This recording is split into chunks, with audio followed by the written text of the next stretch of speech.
Opposition leaders said it would be the mother of all protests. Dressed in their customary white, they took to the streets in their thousands, demanding that President Nicolas Maduro stand down, call fresh elections and release opposition prisoners. They complain of high inflation, food and medicine shortages and rising crime.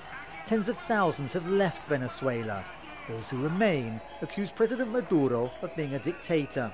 Yo le digo al gobierno nacional, I'm telling the national government that the best anti-coup plan at this moment in our country is to overcome hunger, to hold elections, to have respect for the Constitution, to have respect for the institution, and above all, a lot of respect for the rights of citizens to hold peaceful demonstrations in accordance with the Constitution. President Maduro is accusing the US State Department of instigating a coup against his government. He says foreign interests want to get their hands on Venezuela's huge oil reserves.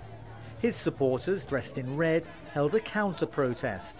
The president says he's arming thousands of civilian militia who would defend the gains made by his government and those of his predecessor, Hugo Chavez. There's a foreign conspiracy, the most extreme who are governing now, so the opposition thinks they've got support. They want to invade us. They're threatening us, saying we don't have a democracy.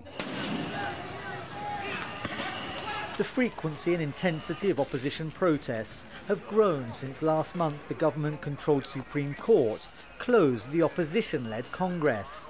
That decision was rescinded after national and international protests, but the anger remained, strengthened when the government banned opposition leader Enrique Capriles from political office for the next 15 years.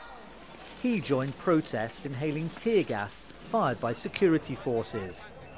The government remains adamant it will not step down. The opposition says it will keep protesting until its demands are met. With little room for compromise, Venezuela is facing increasing turmoil. Daniel Schweimler, Al Jazeera, Buenos Aires.